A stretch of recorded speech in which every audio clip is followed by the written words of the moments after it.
Today we're going to look and finish our journey looking at the Lorwyn spoilers. Oh, these Lorwyn cards are amazing. And they brought back Ajani. That's right. Ajani is back. The Outland Chaperone is a 3-mana, 3 loyalty Ajani, a legendary planeswalker.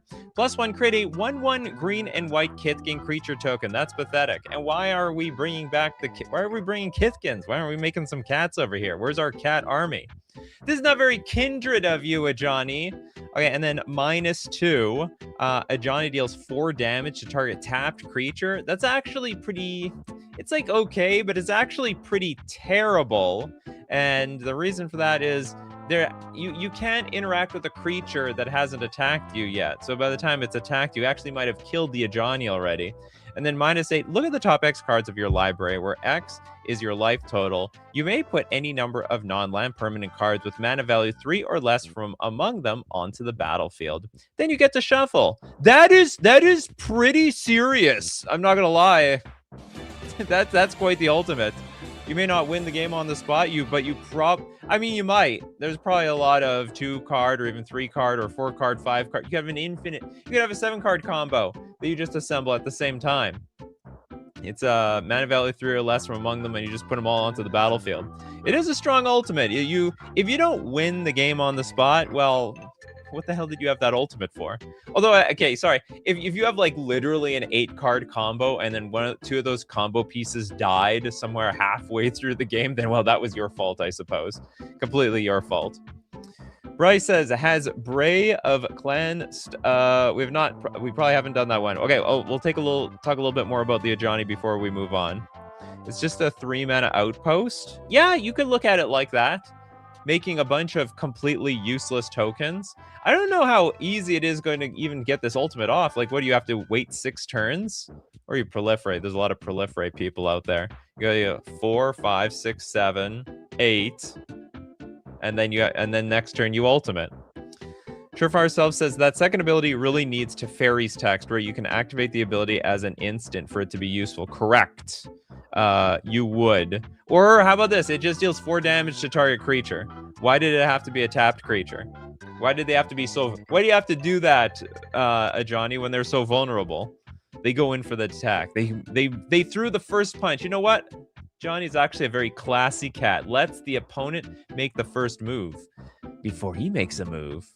Nikachu looks shadowy today. Not the same lighting as you. It's broken. So my computer updated itself, and I start to do this stream, and then nothing is... I wouldn't say nothing is working. The lighting is not working. The lighting behind me is working. The lighting to the side is working. The lights directly in front of me. Elgato, what's going on here? Anyway, I did not really expect this sort of mistake. So anyway, I couldn't fix it in time. It's okay. You just gotta deal with Shadow Nikachu today. Okay, so let's... I think this card sucks. I mean, I just think it's awful. It's just bad. Sorry, Ajani, you're gonna be like a bulk rare. You might see play to anybody who's like a huge diehard fan to Ajani, but I don't even know what part of Ajani this card is anyway. Let's look at... Okay, some people seem to love... How about Glen Elendra Bodyguard? Is that different from the Glen Elendra Guardian? Okay, let's look at some Glen Elendra cards. They bring the fairies out to play. Okay, we have the Glen Elendra Guardian. Ooh, we got a new fairy. Let's hope this fairy's cool. It's a 3-mana 3/4. Oh, sorry, Bryce. I totally screwed you. Okay, what was your card? Bree of Clan Stoutarm. Okay, I'm gonna try to remember that. So Glen Elendra Guardian is a 3-mana 3/4 fairy wizard. You've got to be kidding me! That thing is insane for a fairy wizard. That's so big. It's a 3/4. What's flash and flying? This creature enters with a -1/-1 counter on. Okay, so it's a little bit more fair. So we're looking at a 2/3 creature in general. And then for 2 mana, remove a counter from this creature. Counter target non-creature spell. Its controller draws a card. Okay, it's not terrible. It's not nearly as good as I thought. We needed to cut it off at flying. After we could remove all that stuff below it, and that would have been great for the fairy players. A 3-mana 3/4 beater at flash speed was more than good enough. You know what? They could use something like that. I don't think the fairy players would complain. So now we have a 2/3 for 3 mana, who that situationally can pay another 2 to grow and also counter a spell. And I think it's almost like a remand, where you're gonna counter the thing, but they're gonna get the spell, or they're gonna get something back. Sort of, it's negate plus, well, they get a card, so it's not card disadvantage. Negate on a body, which is decent. It is still good. So if your opponent threatens the board with a farewell, Wrath of God, Damnation, any sort of board wipe, you're going to be happy to be able to counter it, and you really don't care you can also counter Planeswalkers. You could counter that Ajani that we just looked at. You got no answer to attacking that Ajani. You're afraid of the turn, like the 6-turn one-shot combo kill that it's going to pull on you. Glendalendra Guardian's got you. Although I can't say this is better than the original Glendalendra. The original was way better than this. I think even for 4, maybe it wasn't. They're a little bit different. This thing's a big. This is a chunky fellow, big chunky, been working out. The Glendalendras, I thought they were so sort of frail, like an insect. They are, and fairies basically borderline are insects. How do we feel about this card? What's the Ajani card anyway? You can go back in time, Christopher B. You can go back in time. You see what we said about it. If you can get more counters on it, then it's at least got more use. Do you want to get more counters on it? Oh, it does say remove a counter from this creature. That's fascinating. Usually they would word it remove a -1/-1 counter on this creature. You could actually put anything else on it. You could put a flying counter on it. I don't know why there's a flying counter on an already flying Glendalendra Guardian. But you could put +1/+1 counters on it. You could put... Oh, you could remove a stun counter from it? That's pretty cool. That's a cool idea. Yeah, it doesn't have to be a -1/-1. It's very creative how they designed this card. Or maybe it was a mistake. Maybe it was a slight mistake. Imagine trying to bolt this and not only, have your lightning bolt countered, but also making it survive future bolts. You know what would probably be the best thing to do in that spot, Surefire Selves? Because it didn't say counter target non-creature spell your opponent's control. You could actually try to counter one of your own spells. So let's say they try to bolt Glendalendra. I could go, I don't know, unsummon on my Glendalendra. But in response, I counter my own unsummon draw card. So I'll cycle one of my instants, but then basically fizzle the lightning bolt because we're going to put Glendalendra have a big butt at 4 toughness. If they bolt it, they draw a card. No. I'm going to draw the card because I want to deny them the card draw, so we can play our own instant in response and counter it. Then we draw the card, although we also lose. We lost a card. But maybe it was a useless card. You know, how good is Unsummon versus a burn deck? Usually not very good. Borderline useless. What counterspell is it duplicating anyway? I think it's original. I think it's a mix between Arcane Denial and Negate. I think this is a very original ability. My friends like the Tricksy Fairies. Very, very tricksy. Very tricksy. No, Dismiss is not the same, because Dismiss, you counter their spell, you draw a card. Whereas Arcane Denial is like you counter the card and they get to replace it with actually 2 cards, if I remember correctly. They get a lot of cards. Okay, let's take a look at whatever. Let's move on. There's a Bree. What was this called? Bryce, what did you have here? It has Bree of Clan. Okay, let's look at Clan Stout Arm. I don't think we've done this one. Okay, so we've got Bree of Clan Stout Arm, a 4 mana. What am I doing? Make it go back. Bree of Clan Stout Arm. 4 mana for a 4/4 giant warrior. 2 mana and tap. Another target creature you control gains flying and lifelink until end of turn. You should probably get like a counter for it or something. At the beginning of your end step, if you gained life this turn, exile cards from the top of your library until you exile a non-land card. You may cast the card without paying its mana cost if the spell's mana value is less than or equal to the amount of life you gain this turn. Otherwise, put in your hand. We made another cascade. We literally just made another cascade. That's all it is. It's cascade for life gain. How many cascades do we need in this game? Has Wizards not learned their lesson? Now, this is a very situational cascade, but cascade nonetheless. She has gentle fling. Does she? I didn't see any fling ability here. You may cast the card without paying its mana value, without paying its mana cost if the spell's mana value is less than or equal to the amount of life you gain this turn. Now, on top of that, we could gain in other ways. So like the first ability assumes that you're going to attack and gain life through lifelink. I mean, that may not even be a thing. The tap ability is the fling. It flies, and it's not even going to flings the thing to death. It's like the way of the goblins. This thing's on a mission to fly and then come back. Other stout arm giants fling. Okay, this one's a very gentle giant. A very, very gentle giant. Yeah, gain 15 life, cast Emrakul. So but well, I mean, you can still hit a card that you could hit a 1-drop off the top of your deck. Yeah, the gentle fling. I don't know. I feel like we're jumping through hoops to make this a fling. Next, you're gonna say that Glen Elendra is like a fling. Yeah. So anyway, the card is fascinating. It's got some potential. Now, I mean, there's ways of playing around this, but it's a pretty big card. A 4/4 for 4 mana that doesn't really actually need to attack to get its ability, and you just gain life either through enchantments, artifacts, spells, instant sorceries, and at end of turn get a card for free. I actually think this card is very good, and will have it's gonna see some play. I can't guarantee it's gonna see play in competitive Magic, 1-on-1 60-card Magic, but it's definitely gonna be a really popular card in Commander. But you know what? Who knows?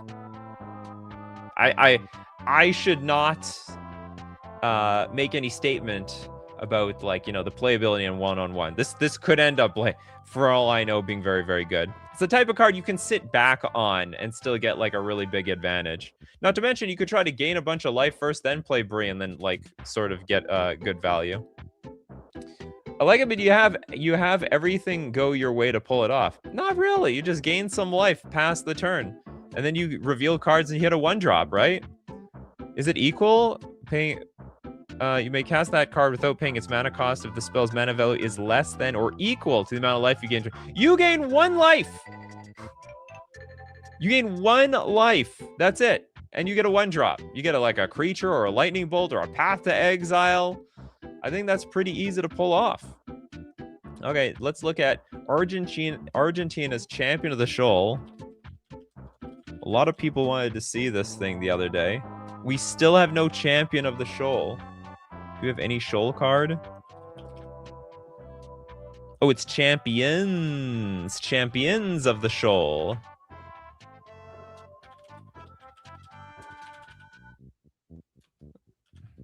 Damn, it's showing me. Okay, hold on. Okay, it's here. But I gotta move this over. All right, we got Champions of the Shoal. A 4-mana, 4/6 Merfolk Soldier? You gotta be kidding me. Okay, I'm getting excited here. That is a pretty big Merfolk. As an additional cost to cast this spell, behold a Merfolk in exile. Yes, I can do that. Whenever this creature enters or becomes tapped, tap up to 1 target creature and put a stun counter. Yes! I like this. When this creature leaves the battlefield, return the exiled card to its owner's hand.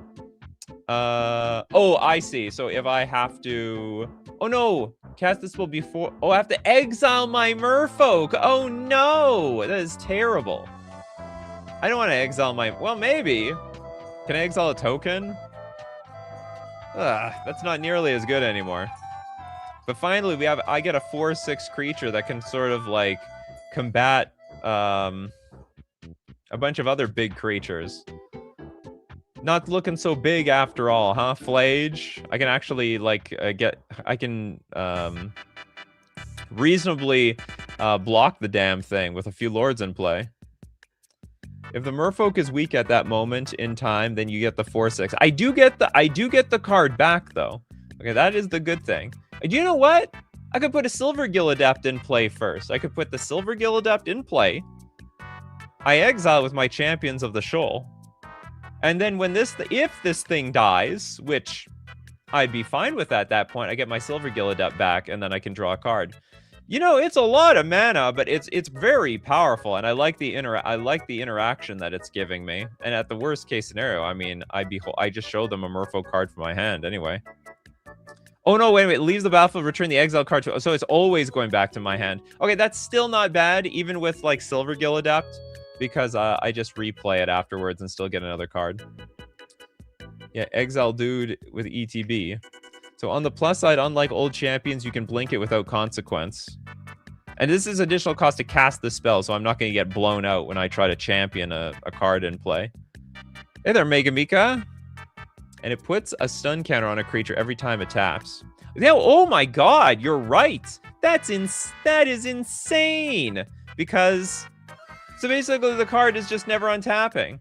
When this creature enters or becomes tapped, I'll just keep attacking, keep stunning that creature. I'm gonna win this. I'm gonna win the race because you're not gonna be allowed to untap me, that stupid creature. Finally an answer to Flage. I don't even need to block you. Wasn't even thinking about that. Is it good in station? So this is basically the champion gimmick from that one set. Yeah, Lorwyn.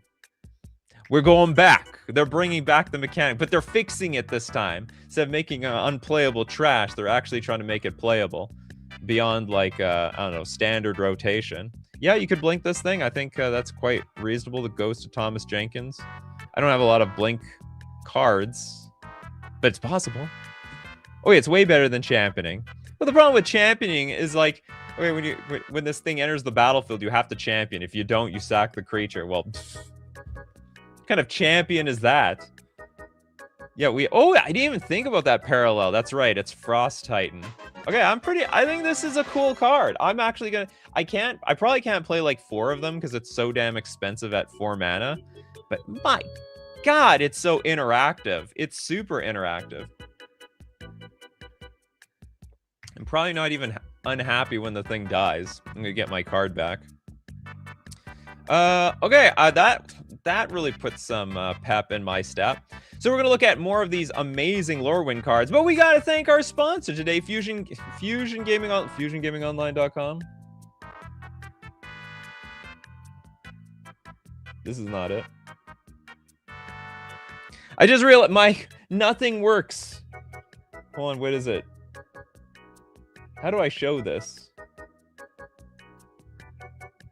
I don't know how. Close up. We're here. Card view. What the hell was this? Right screen news, huh? All right, hold on. There we go. There we go. That's right. It's hot singles time. We're gonna get those hot Lorwyn singles. You want to know where I'm gonna get my champion of the, what the hell was this thing called? Champions of the Shoal. You better believe I'm gonna get it at FusionGamingOnline.com. My favorite place to buy my Magic the Gathering cards, and I got a secret hack for all of you to get your Lorwyn, when you pre-order your Lorwyn cards. You use coupon code Nikachu when you do it, because when you do, you get 5% off all your purchases, and it supports the channel. All right, let's get back to our beautiful champion cards. Sorry, our beautiful just Lorwyn cards, period. I'm making this too complicated on myself. Okay, what are we doing? Behold, exile a Merfolk or a Merfolk card from your hand. That is correct. So it doesn't have to be one in play. I wouldn't mind, though. Actually, yeah, probably I want to exile one in my hand most of the time. But at 4 mana, I'm probably exiling one in play. Because I've already spewed out all my cards. Okay, old friend with Shadow something. Shadow Urchin.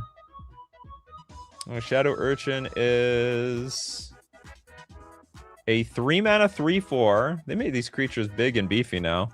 3-mana 3/4. It's power creep, people. It's an oof. Whatever that is. I thought like an oof is like a leprechaun. This looks like an evil leprechaun. You know, it's a little bit gooey. It reminds me of that evil thing. Was it the Land Before Time? Do I have the movie right? There was like this black goo. It was like an industrial villain of some sort. It's a 3/4. Whenever this creature attacks, blight 1. Whenever a creature you control with 1 or more counters on it dies, exile that many cards from the top of your library. Until your next end step, you may play those cards. It is another Cascade card. Oh, is it Fern Gully? Oh, thank you. People, you guys are so smart. I mean, the coffee crew, you're sharper than Attack. Sharper than me. I think that's from Fern Gully. Look, I was like 5 years old when I saw that movie, and I never saw it again. I really couldn't remember the damn thing. But you guys knew what I was talking about, all right? That's the important thing. So how is this card going to be used? Whenever a creature you control with 1 or more counters on it dies. So we want counters. We might even want -1/-1 counters on our cards. We exile that many cards when 1 or more counters. Oh, so we're going to exile cards equal to the number of counters on the card? Somehow this is going to end up in the hands of Affinity. I mean, it's red. Affinity loves being in those like blue and red because of, or at least red because of Galvanic Blast, Pyroclasm, not even Pyroclasm, Whip Flare. So this could end up in their hands. And if they do, I mean, imagine sacking an Arcbound Ravager. It wouldn't work, actually. You could sack a big Arcbound Ravager, but you could accidentally just exile cards into a Memnite, and it'd be like, it would just be a complete fail. It'd be so bad. Tim Curry was Hexus. He was. Tim Curry was big. Tim Curry was a great actor. Ferngully's villain has gotten points online for his voice. Anyway, I think this is a very interesting card. They got a lot of unique, fun playables in the set so far. Benjamin Berkey with Great Forest Druid.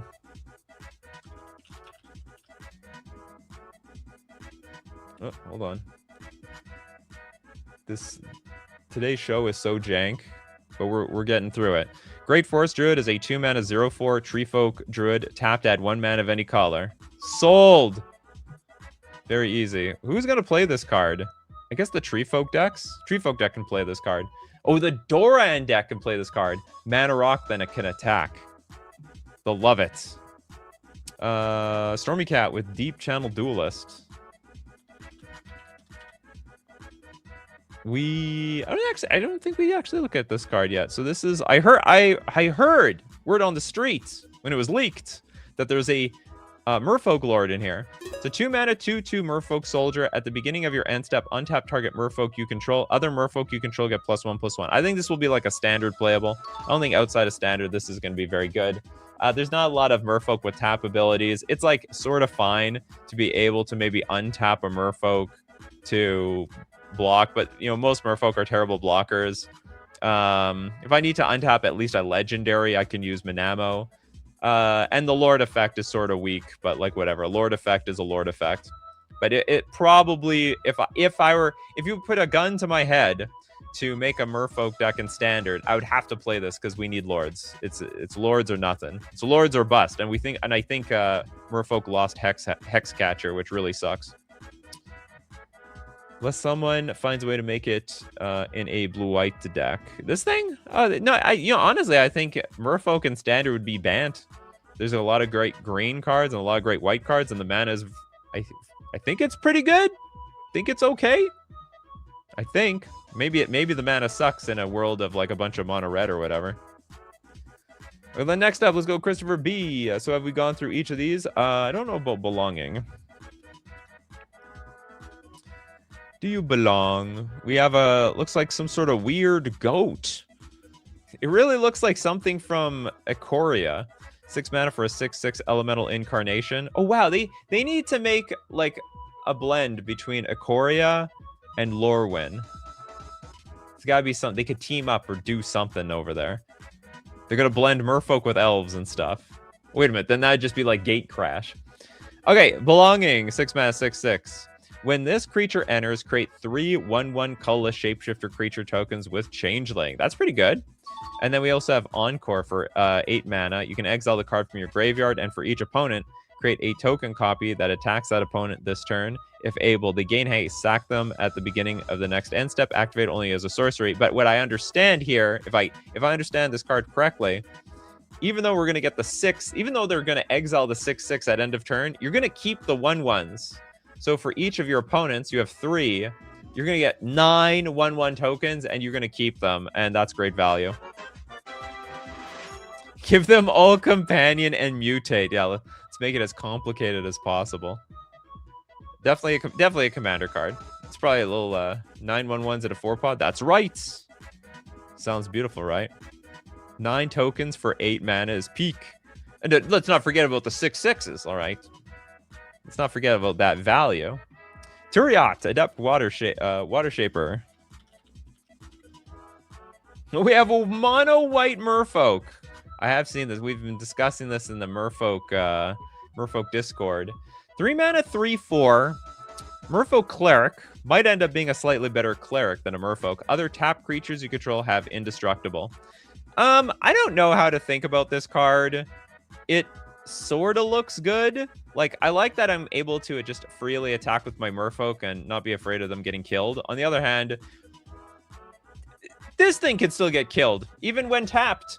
And so all they have to do, just like they usually have to do with Merfolk, is kill the 1-key Merfolk that's holding the glue together, and then the rest of it falls apart. So even if I'm playing with Adept Water Shaper, I might still have to keep my guard up and be very careful. Now, I like that it's a pretty big butt for 3 mana. You know, like, we usually don't get like this big of a stats for the mana cost of our Merfolk.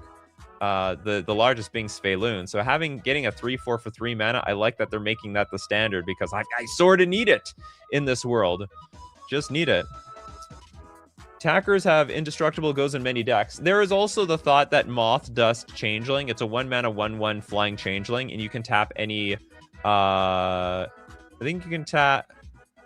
think it's like tap any creature on the battlefield, and the creature gets flying. Oh yeah, the creature did not naturally have flying. But the point is, at any moment, I could just tap my creatures. Like, even tap... oh, no, I can't tap Adept Water Shaper. That doesn't work. That still doesn't matter. The other thing I could do is flash it in with an Ether Vial when someone tries to kill one of my creatures. But they could, like, play around it by just killing things when my Vial is tapped already. Wasn't the Forgotten City map-making Vigilance Merfolk a 3/4 for 3? Yes, that was, yeah, that's a good one too. I love that card. Loved it in Pioneer. It was very powerful. I won a Pioneer challenge once with a Pioneer Merfolk deck because of a Sentinel of the Nameless City. So it's like I would say this is probably worse than Sentinel, because I'm actually preferring the Merfolk that have ETBs. I just live in a world where all my stuff dies. There's just so much removal in this game. Like, nothing stays. So I need a little bit of value. And you know what? Sentinel of the Nameless City gave me that value, because I got that map token. Because Sentinel came into play with a map token, and when it attacked, it got a map token and had Vigilance. Very nice. It was already on blocking duty. Those last few Merfolk seem more like Knights than Merfolk, like Knight Exemplar. Absolutely. Oh, did we even look at that one? The Exemplar. Knights. What was it called?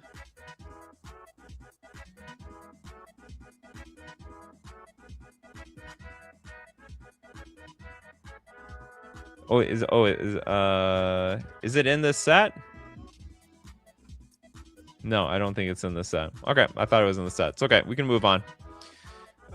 Moving on. Let's take a look at who has a card here. A lot of people have cards. Blossom Bind from Mega Mika. It's an aura, so odds are it sucks. But it was suggested, so let's read it. So 2 mana aura. When the aura enters, tap enchanted creature. So it's like pacifism. Enchanted creature can't become untapped and can't have counters put on it. Okay, do you know what? There actually is some application to this thing. So whenever in any situation where it counters would trigger something on a creature, this actually prevents it. And it's like basically a piece of removal. To be honest, I would have preferred to see it. I would have wanted one of two things on this card to make it actually playable. First, flash. They are, you know, something like Eaten by Piranhas is a flash speed aura that's basically removal. Or it needs to be 1 mana. Anyway, 2 mana for this effect, I think, is like just way too expensive. Way too expensive. Torg is like, I hate this so much. Let's print it anyway. Yeah, opponent can't put blight counters on the tap. Well, only the tap creatures. They can put the blight counters on everything else. So I think this is going to be a little clunky. It's probably going to be more of a draft card. But do you know what? They can end up making the same thing in the future, but even more power crept. They've basically been doing that. Yeah, like with Unable to Scream. Is already good enough? No, it could be better. We need to get to a point where it's 1 mana, blue, instant speed, enchanted creature is tapped, and it's a 0/1. Until then, we haven't reached perfection, in my opinion. Raznab with Glamourmite.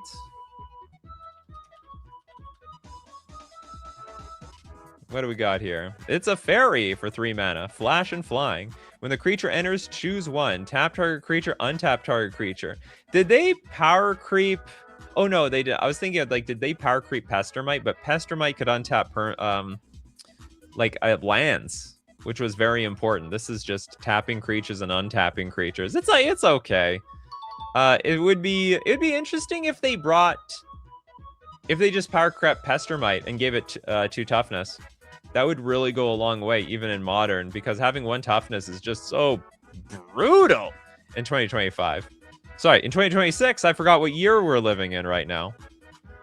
And so I don't think this is going to see a significant amount of play. Sarah Angel has been power crept. Oh yeah, like an infinite number of times. Billions of times. We got Car Cheer. You want to see Brigid? Did we see Brigid? I can't remember now. Brigid Klachen's Heart. 3 mana, 3/2. When the creature enters or is transformed into Brigid Klachen's Heart, create a 1/1 green and white Kithkin creature token, but also can be transformed for a green mana on your first main phase. And we got Brigid Down's Mind, a 3/2. And we can tap to add X green or X white, where X is the number of other creatures you control. So we have a weird Gaia's Cradle. Look at that. They're reprinting Gaia's Cradle again, chat. All right. If you think you missed out on Gaia's Cradle because you weren't even born in the year 2000, or I think it was 1999 or 1998 when Gaia's Cradle came out, well, guess what? You can get Brigid Down's Mind instead. It's not quite, maybe not as easy as to pull off, but you know, Gaia's Cradle's a Gaia's Cradle. Gaia's Cradle is home. It's still Gaia's Cradle. Okay, we're gonna still look at Lorwyn cards, but let me tell you what you could where else you could also get these cards. You can get them and play them on Magic Online when you are renting with Mana Traders, the premier place to rent Magic cards online. I'll tell you why. It's much cheaper than just buying the card. It would really suck. You bought all these Lorwyn cards and they didn't work in your decks at all. You can test them all out for a monthly subscription. It's cheaper that way. Also, if your cards get banned, you're a really competitive player. It's okay. Your cards don't get banned. It's Mana Traders cards. Screw Mana Traders cards. That's the service they're bestowing onto you. And you know what? You can support the channel. Using coupon code Nikachu_58V for 40% cashback on your 3rd month subscription.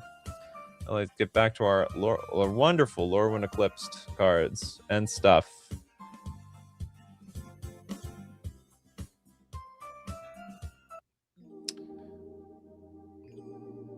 Mercenary was like, I was around when Gaia's Cradle was launched. I was in grade school and I still couldn't afford it at the time.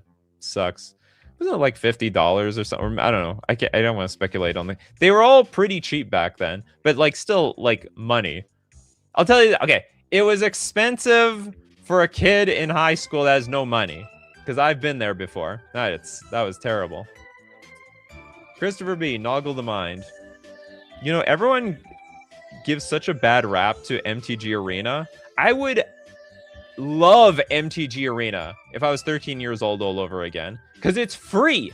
It's literally free. All I have to do is pay with my grind. And boy, when I'm 13 years old, I got a lot of grind. I got more grind than dollars in my pocket. The only time I was getting money was like for my birthday, and it was not that often. You only get one birthday a year, damn it. Okay, we have Noggle the Mind, a 2-mana. Oh, Flash. Oh, is this a removal spell? Flash enchant creature. Enchant creature loses all abilities. A colorless Noggle with base power and toughness 1/1. All right. See, this is way more playable than the other card, but still, we need to get it down to 1 mana. Once we get it to 1 mana, then it's real good stuff. We did look at that Scorpio, the Maryland Fae. No, maybe we didn't. Maybe we didn't see the Maryland Fae Ascendant. Okay, we'll take a look at that. Yeah, I have nothing else to say, much more to say about this. I've played with Eaten by Piranhas. So what is important? Enchant creature loses all abilities and is a colorless. Oh, it becomes colorless Noggle with base power and toughness 1/1. That might be important for something? Because I know, what's it called? Eaten by Piranhas is... turns the creature into a 1/1 black skeleton. But maybe it's even more useful that they don't even have a color on them. And they're colorless. That might be important, or even to diversify between Noggle the Mind and Eaten by Piranhas. It's something to think about. Okay, let's take a look at this card by Scorpio Dragon. Maryland Fae Ascent Fae. Where is this thing? Oh, it is here. Okay. This card exists in a very art... Who loves these art cards? I love them. I love them as like a sideboard separator or just a separator of cards in general. They're beautiful. Maryland Fae Ascendant is a 5-mana 4/5 elf fairy noble. They just waited to the very end to like show all the best fairies. Like no fairies this entire time. And then bleh, here's all the fairies. They're just teasing the fairy community big time. Flying. When Maryland or another elf or fairy you control enters, exile the top 2 cards of target opponent's library. Once each turn, you may cast a spell with mana value less than or equal to the number of elves, fairies you control from among cards exiled with Maryland this turn without paying its mana cost. This is a banger card. This card is actually incredible, especially since it's a 4/5 flying creature. I guess the only thing it's missing is having flash, but that's okay. You got a bunch of other stuff. It's like, it's a big... I mean, I think it's just big value. I mean, you might have to get lucky on what you draw. Like, you only get to reveal the top 2 cards, right? So once each turn, you may cast a spell with mana value less than or equal to number of elf you control from among the cards exiled this turn without paying its mana cost. I guess you can wait for forever. So they're just exiled, and they don't go away. It didn't say until end of turn. It says once each turn. And it's not like we exile the top 2 cards of the opponent's library until end of turn. They just stay there permanently. And for as long as the exile piles up and your board piles up, you can cast more cards. And it's once a turn. So you in Commander, you can do something on your turn. You can do something on somebody else's turn. It compounds pretty well. Yeah, once each turn. I think this is a very, very nice card. Old friend Bear is like, I'm gonna try to draft Sultai elf fairies. I think that's the idea. I love the idea of a cube of all the creature types just blended together. You got like a little bit elves. You got elf soldiers, elf warriors. You have like merfolk warriors, merfolk soldiers. Then you know, and they can all like mix and match with each other. You might want to draft Cavernous Souls so you can put on Soldier, because that's like the one common denominator amongst all the cards that you drafted. How good would this be as a Sultai commander for a fairy deck? I think it would be awesome. I think it would be really cool, especially since, you know, being in Sultai colors is pretty powerful. The only thing that you lose is the only thing you don't have is like Underworld Breach. But you'd probably be who would care anyway, because you want to be heavy on elves and fairies. The card has to have been exiled this turn to cast it. Does it? Exile the top 2 cards of target opponent's library. Once each turn, you may cast a card spell within with mana value less than or equal to the number of elves and fairies you control from among cards exiled. Oh, with Maryland this turn without paying its mana cost. Thanks for catching that. Okay, I stand corrected. Has to be done this turn. You gotta read the fine dotted line over there. Yeah, you have to do it on the turn. I got excited. I got too excited. Well, that actually makes it a lot harder to use, like infinitely harder, because if you have, like, say, 4 creatures in play, but you roll over like a 6-drop and a 7 and a land, then you get nothing. So it's gonna be like way more hit or miss, super hit or miss. Do you know what's also but useful though? With this in play, tutors are a lot worse. So anyone that tutors cards on top of their deck or manipulates the top of their deck, you're like, no, screw your deck, screw your tutor. Yeah, we can, it's got that angle to it. You can exile the top 2 cards and wreck any of their good draws. Mega Mika with the super chat. Hope a Bogart Curse Crafter was seen. Let's see. For Grenade. Bogart Curse Crafter. Huh? Is this a card you were looking up? Oh, it is. The Bogart Curse Crafter. Here. It's a 2-mana 2/3 Goblin Warlock with Death Touch. Whenever another goblin you control dies, this creature deals 1 damage to each opponent. I think the ability is not very good. I'm not very high on this ability because it's only whenever another goblin you control dies. In response, like, whenever another goblin you control dies. So I'm assuming, like, if you're sacking the board. Okay, so maybe... I guess if you are on the plan of sacking your board, then this can work. But it's just a little bit awkward. In response to the sack outlet, someone can kill the Bogart Curse Crafter. EDH, easy EDH card. This actually could see play in Goblins in 60 card formats. And I say that because a lot of the combos usually have to do with sacking your goblins. And now this will deal twice the damage, like as if there is a Goblin Bombardment out. You have a bunch of tokens and a Bogart Curse Crafter. Now you're dealing like double the damage, right? At least to players. Surefire Self says fairies are very good on playing on your opponents. That's right. So you can flash it in. You can still flash out a lot of fairies and try to flash out the exiled cards on the same opponent's turn. I completely agree. No disagreement there. What's another card that we haven't looked at yet? Stormy Cats. Creekwood Safe Right. Need that creaky wood. What is a Safe Right? So 2 mana... What? What is this? Tarmogoyf? 2 mana 5/5. This creature enters with 3 -1/1 counters on it. Okay, so it's a grizzly bear. At the beginning of your end step, if there is an elf card in your graveyard, and this creature has a -1/1 counter on it, we can remove a counter from it. It's probably bad. So this is like a very vanilla creature, and we have to put a lot of effort to make it bigger. I would say it's probably not good. It's probably a draft card. Agent Knight says there's a cycle of those 2 mana for big creatures that come into play with -1/1 counters. Well, this one's not very appealing looking.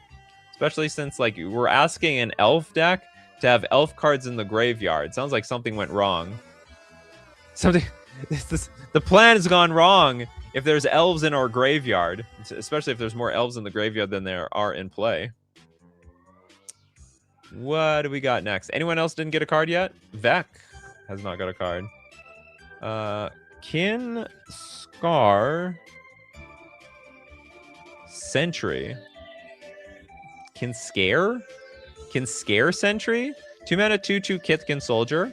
First strike and lifelink. Whenever this creature attacks, you may put a creature card with mana value X or less from your hand onto the battlefield tapped and attacking, where X is the number of attacking creatures you control. Creature attack may put a creature card from your hand with mana value X or less in your hand. Tap and attacking.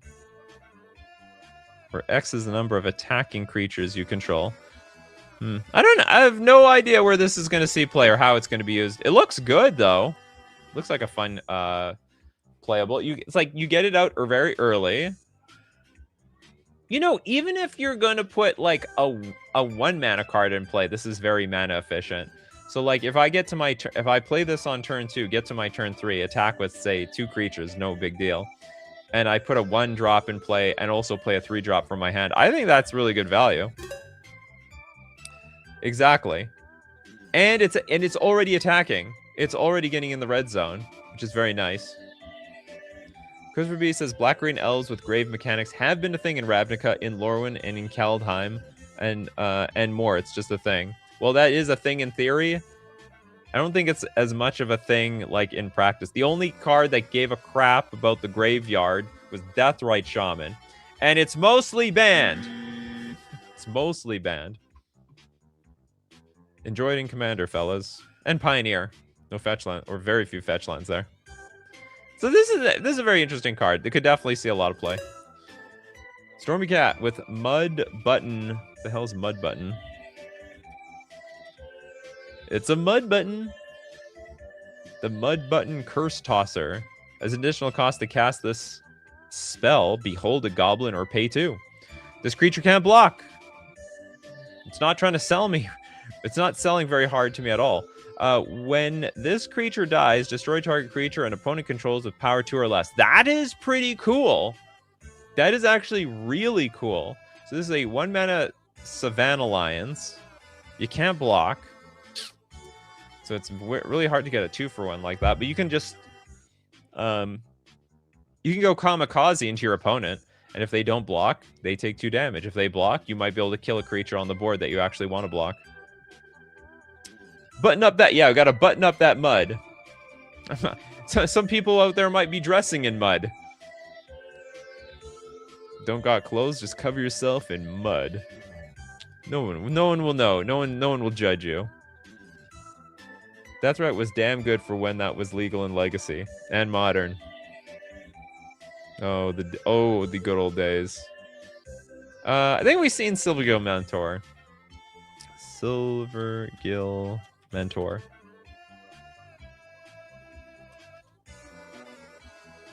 Oh, we got the original picture. But you know what we didn't do? Okay, hold on. Let me get the... Okay, here's Silvergill Mentor. We have looked at this card in the prior streams. I love this card. I think it's great. 2-mana, 2/1. That gives me a random 1/1 Merfolk token. I prefer the creature at hexproof, but you know what? I'm not going to be too greedy. I appreciate the Silvergill Mentor. But you know what we haven't done? Silvergill Peddler. What are you peddling around here? You peddling your shells? A 3-mana 2/3 Merfolk Citizen. When this creature becomes tapped, draw a card, then discard a card. Oh, strictly worse. Merfolk. What's it called? Merfolk Looter. Strictly worse. I already read. Oh, sorry. The words were on the screen. So it was a 2/3 creature. What do we not got? Surefire Selves. Soulbright Seeker. More brights.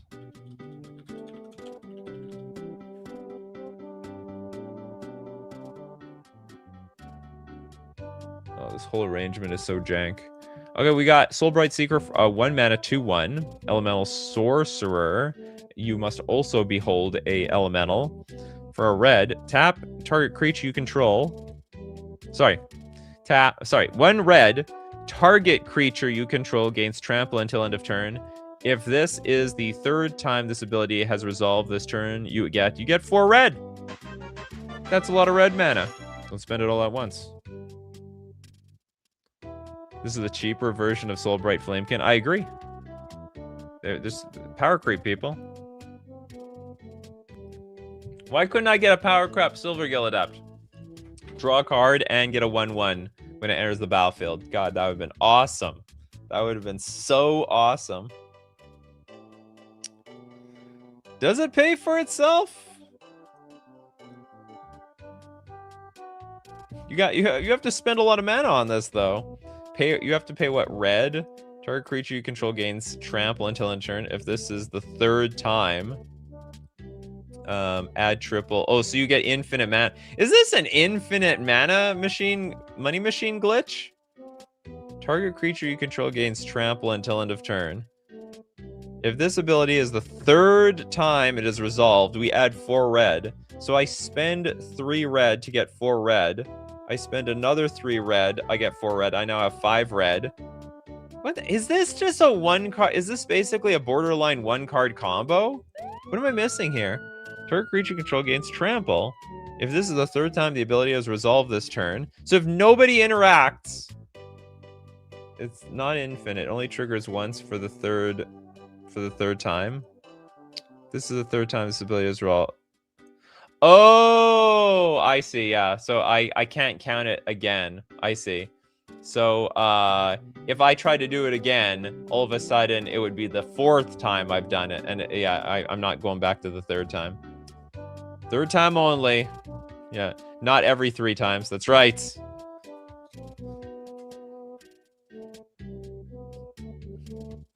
I can read. I just don't understand.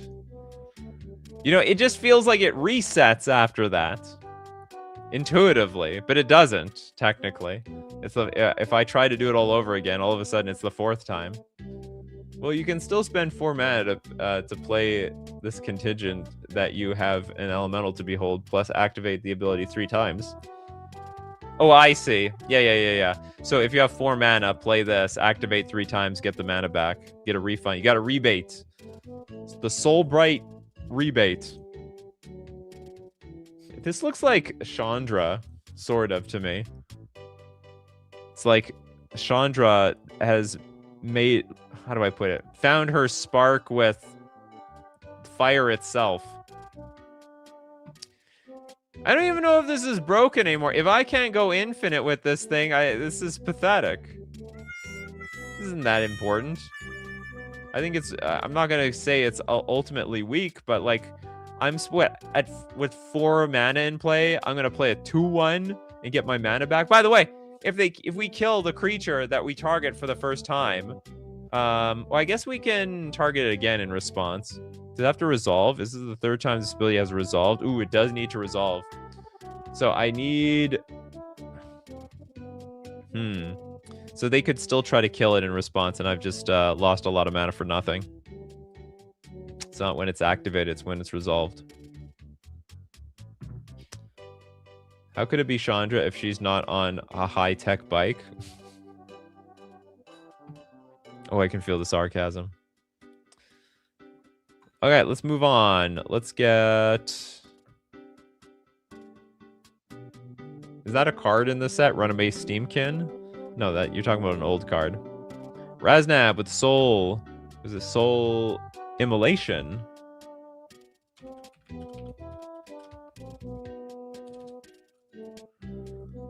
Soul Immolation is a 5 mana sorcery. As an additional cost to cast this spell, Blight X.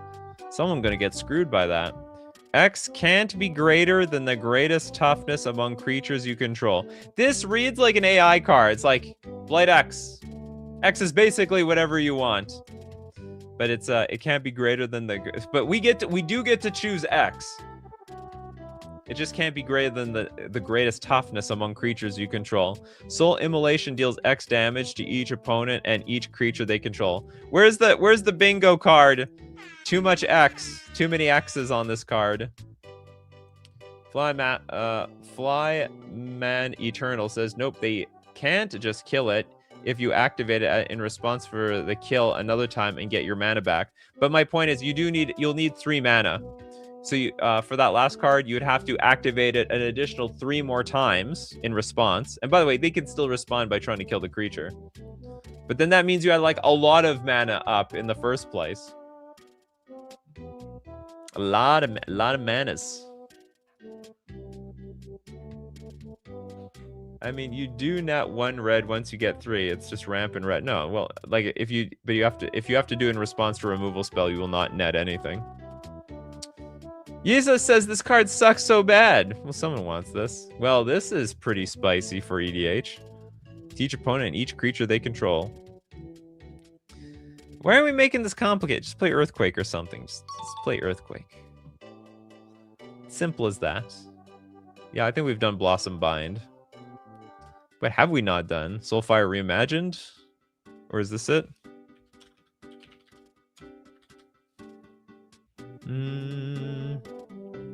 Yeah, there's nothing here.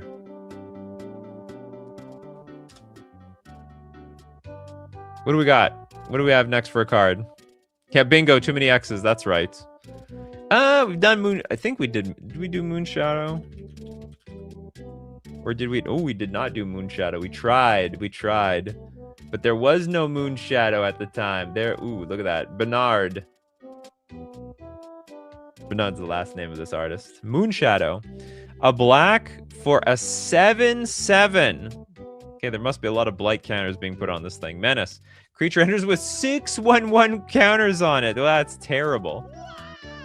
Whenever one or more permanent cards are put into your graveyard from anywhere while this creature has a -1/-1 counter on it, remove a -1/-1 counter from this creature. Whenever one or more permanent cards are put into your graveyard from anywhere. Well, so you can mill them. You could actually self-mill yourself. And if you put lands... If you put lands in your graveyard, you actually grow this thing. This could be serious. You are the Moon Shadow. Seems busted in a self-mill deck. Could be. And also, do you know what? There's a lot of... I think self-mill will like this. Self-mill is not a stupid archetype. You go turn 1 Moon Shadow, turn 2 Ruin Crab, mill yourself, make this thing bigger, bring back Vengevine or something, you know? I don't know if Dredge would play this card. I don't think they would, because it doesn't synergize with the actual Dredge mechanic. But I could be wrong. Still, yeah, you go turn 1, play this thing, turn 2, Faithless Looting. Start dredging more? Yeah, do you know what? Now I'm thinking about maybe this could see play in Dredge. Yeah, you could do this very early. Turn 1 Moon Shadow, turn 2 Cathartic Reunion. Get like boatloads. I mean, borderline get a 7/7 attack. I bet you could actually get the 7/7 attacking turn 2 with Menace. You can't even chump block the thing. Yeah, now that I think about it, this actually would work. You have the fetch lands too. So it would be actually super easy to get this. We got Hogak. Hogak is back. The Gak is back, and it was just a shadow of his former self. This card is going to be incredible. Oh, the full art is beautiful. It's giving me, what is it? Miyakama's, who's the artist of, like, Spirited Away?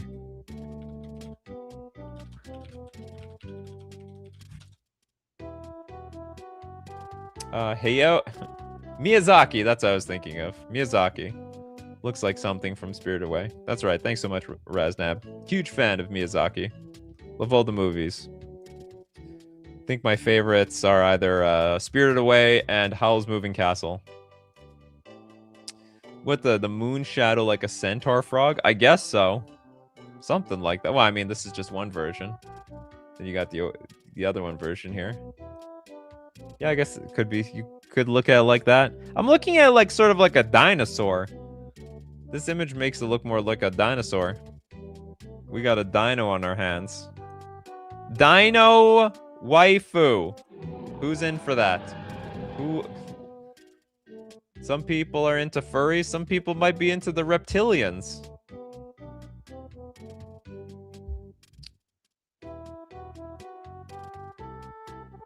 The dino frog. They're basically the same species. Reminds me of a critter from the early D&Ds. We got Menno Nowhere. This card really cares about the wording of the mill, right? And it's better if it's one at a time. Oh, okay, let's look at whenever one or more permanent cards are put into your graveyard from anywhere while this creature has a -1/-1 counter on it, remove a -1/-1 counter on it. Oh, so if we mill, we only get one instance. Oh, that's terrible. Yeah, you're completely right.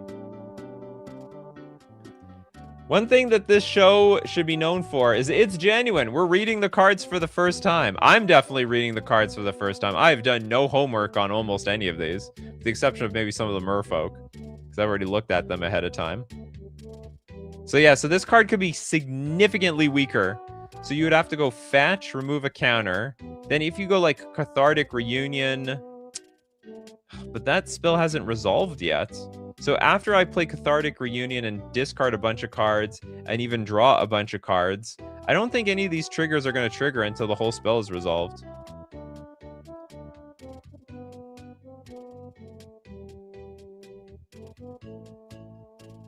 Thus, my plan for Rotten Mouth Viper. I don't even know what that is. Christopher B says, I have to read Time Walker for the Dino Waifu.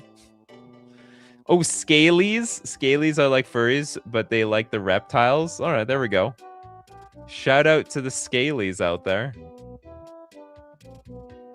One with nothing. No, it would just be one instance. You'd blow your load on like one trigger. That's the problem. It says whenever one or more, or I don't know. What does this mean? Whenever one or more permanent cards are put into your graveyard from anywhere. Yeah, it just sounds like if you put a bunch of them in one shot, you just remove one counter. That's it. We need to be able to, we need to do it one at a time, all right? We got to break off our hand in several pieces. Okay, anyway, it's a very interesting card. I bet people are going to try to build around it, but it actually looks way less broken with the way that we've now interpreted it. Play with second. There we go. It's already been broken. Stormy Cat did it. If anyone plays with Moon Shadow and Psychic Frog in the same deck, we all know Stormy Cat was the one that broke the meta. We can blame you, Stormy Cat. You can take credit for all of it. Okay, let's take a look at Steve Cooper's Grub. Storied. There's not. Oh, so I didn't look up Grub. Grub. Whatever the hell this is. Grub, Storied Matriarch. It's a 3-mana 2/1 Goblin Warlock. Very nice art for the full art card. Menace. Whenever this creature enters or is transforms into Grub, Storied Matriarch, return up to one target Goblin card from your graveyard to your hand. I'm not in love with those abilities. We also have the ability, first main phase, pay a red to turn into Grub, Notorious Auntie. 2/1 Goblin Warrior, Menace. Whenever Grub attacks, you may blight one. If you do, create a tapped and attacking token that's a copy of the blighted creature, except it has at the beginning of the next end step, sack this token. The second ability is really good because you slowly shrink a creature while also copying it at the same time. There is the downside. This creature is very weak. It's only a 2/1. So when you attack, you better be attacking into like thin air, into an open field.